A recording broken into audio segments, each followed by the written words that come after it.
Hello, welcome. My name is Don Kim, and I am part of Hearing Aid Docs. And as promised, we're going to do some hearing aid reviews for you. First, I am going to do my hearing aid review, and then Dr. Justin Prino will do his a little bit later. But I'm going to be reviewing the Siemens Pure 700 receiver in the canal technology. It's actually a pretty new and pretty advanced technology.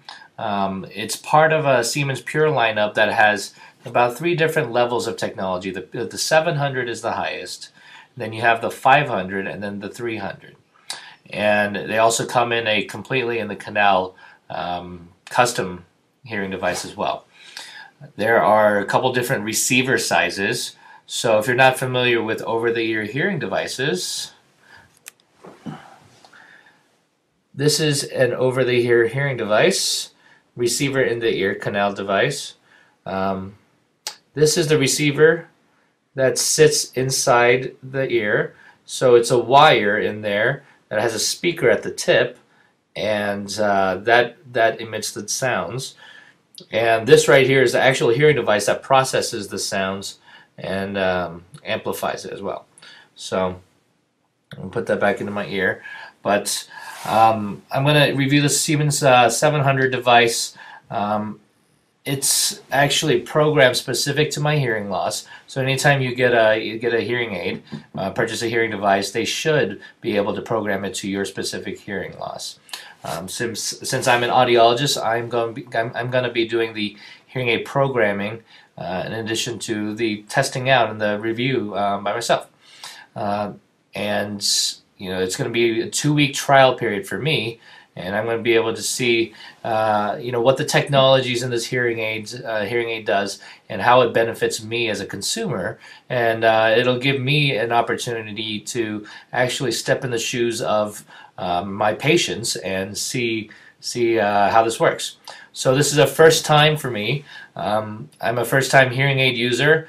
My hearing loss has just crept below that line for normal that you would normally see in an audiogram, and I have a mild to moderate noise notch in the high frequencies. So I've decided I'm going to test out some hearing devices and see what works for me.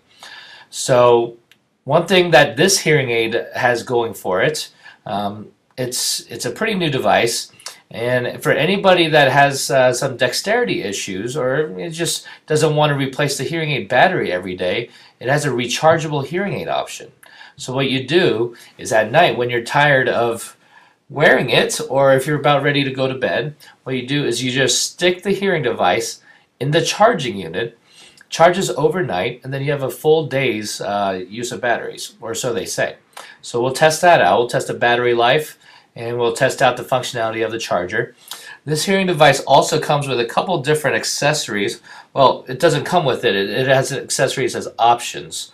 So let me show you this. This is what we call the tech device, and this device here has a couple of different functions. It can change between programs on your hearing aid, and it could change the volume on your hearing aid, and it could change what we call the sound brilliance, or sound balance, I believe is what they call it, where that you can increase the high frequencies or the treble in the hearing aids. This is kind of interesting to me because in noisy environments you need a little bit more high frequencies to be able to understand those consonants for me that I'm not hearing quite as well. And for anybody with high frequency hearing loss, this might be an interesting feature. Depends on the severity of your hearing loss, of course, but I think it might be able to help. This device right here, also you can connect directly to your iPod, or you can connect the transmitter that comes with it to your iPod, and you can have wireless iPod streaming directly to your hearing aids. All you have to do is just carry this around you. Also, it has Bluetooth technology, so that Bluetooth device, the Bluetooth cell phone that you have, can connect to this, and you can hear the telephone in stereo. We're going to see how well that works. I've been somewhat of a skeptic at times in terms of the Bluetooth quality, but we'll see. I have an iPhone So I know I know there are different phones, and the Bluetooth technology might work better on some other phones. But for our purposes here, I'm going to use my iPhone here. So a little bit about this hearing device. I'm actually on their website and pulled up a PDF, and I'm going to go over some of the features that this hearing device has. It has they say it has ear-to-ear wireless and true ear technology, which is their branding, of course, and their names for technology that helps you localize where sounds are coming from in your environment. It also simulates not only the head shadow effect, so when sounds come from here to here, there's a time delay. So this hearing aid will hear the sound from over here a little bit later than this hearing aid will. Also, the head shadow or the pinna effect. So because your hearing aids are sitting on top of the ear as opposed to in the ear, this pinna, this is what we call the pinna, creates a little bit of a delay as well. Or not delay, I'm sorry, a little bit of decreased amplification, decreased sound coming from behind the ear, creating a little bit more directionality. So, so this technology says that it simulates that. This hearing aid has 16 channels. It has 5 programs. It has speech and noise management. It has supposedly a pretty good feedback management system. I think most of the hearing devices out there these days have a really good feedback management system. So you don't have to worry about that whistling in your hearing aids. It also has directional microphones, and I think a lot of the over-the-ear and receiver-in-the-ear hearing aids these days have directional microphones. And it helps you out in noisy environments, supposedly. We'll be testing that out as well. It also has a technology called e-windscreen, which is a technology that's meant to suppress wind noise in windy conditions. So when you're golfing or when you're outside or camping, this might be able to help you in those environments.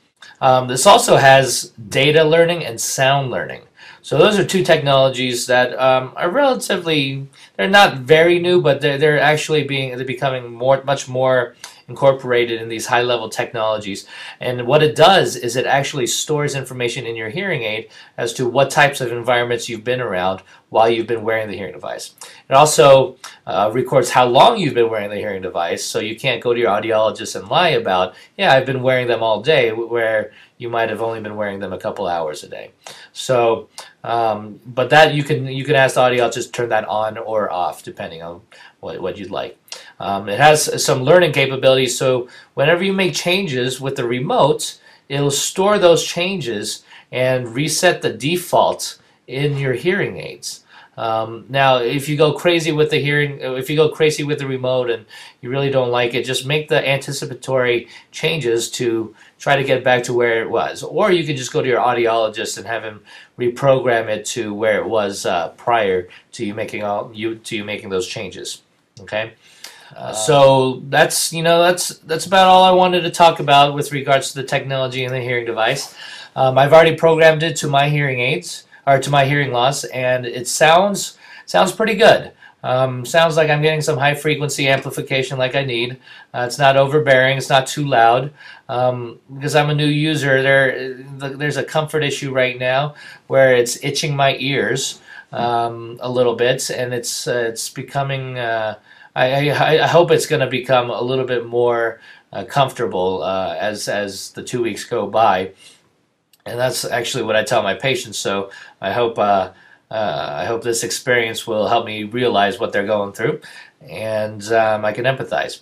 So I guess we'll catch you in 2 weeks, and I'll tell you how everything went, and we'll give you some ratings on what we're doing. And here is an image of the different types of measurements that we're going to be making.